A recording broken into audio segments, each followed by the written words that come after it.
When the Wishmaster series was requested by YouTuber ET Revolution X 2014, he expected me to dislike the movie and get mad at it. In fact, even I expected to dislike this movie. So get ready, because here is me talking seriously about Wishmaster. I liked this movie. Quite a bit, actually. I thought it was a unique, different, loving homage to the horror genre. In fact, I'm quite surprised that the reviews were so negative. The film is about a genie, or djinn as they're known in this movie. The djinn grants wishes, and in return, he gets your soul.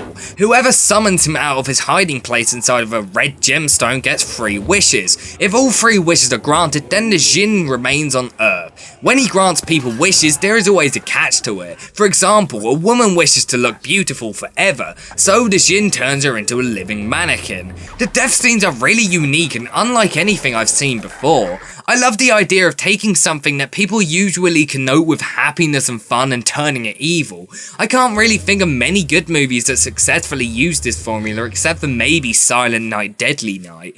Wishmaster starts with a collector of ancient artifacts called Raymond Beaumont, played by Robert Englund. He loses a statue that a drunk dock worker accidentally drops. Another dock worker finds the djinn's red gemstone that has broken off, and he steals it and sells it to a pawn shop.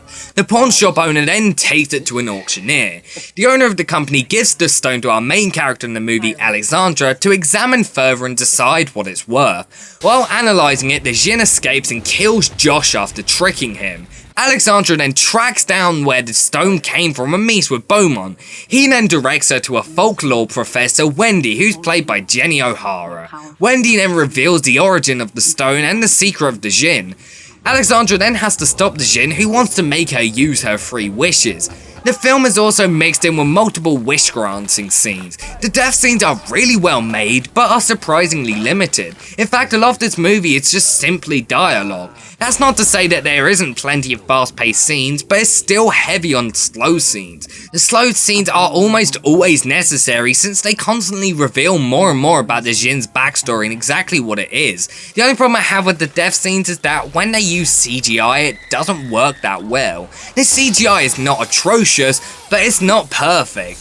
But I can't be too surprised. The film came out in 1997, which seems to be the absolute worst year for CGI ever. Somehow in 1997 we took a massive step back with CGI and made films that made Godzilla look like Jurassic Park. Luckily, Wishmaster uses practical effects as much as possible. The film was directed by Robert Kurtzman, probably one of the leading men in makeup and practical effects around today.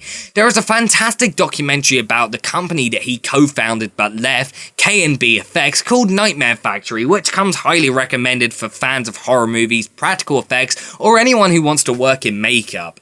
In Wishmaster, he plays lots of homages to horror movies. There are cameos from Robert Englund, who of course played Freddy Krueger in the Nightmare on Elm Street movies, Kane Hodder, who was Jason in Friday the 13th Part 7 to 10, Tony Todd from Candyman, Rico Ross from Aliens, Joseph Pilato from Day of the Dead, and finally Reggie Bannister and Angus Scrimm from the Phantasm movies.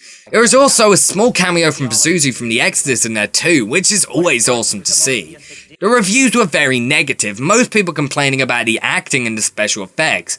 I honestly think they saw a completely different movie to the one I watched. The acting wasn't terrible, it wasn't great, but I've seen much worse. I've seen much worse in the past week. Although in the same week as writing this review, I did watch I'll Always Know What You Did Last Summer.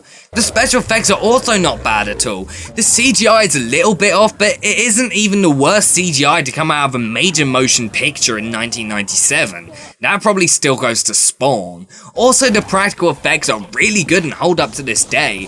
The film isn't really scary at all. It does have a few creepy moments, but nothing too bad. This is the sort of horror movie where you just sit back and have a good time. You don't get scared, the film doesn't make you laugh, but at the same time it isn't very serious.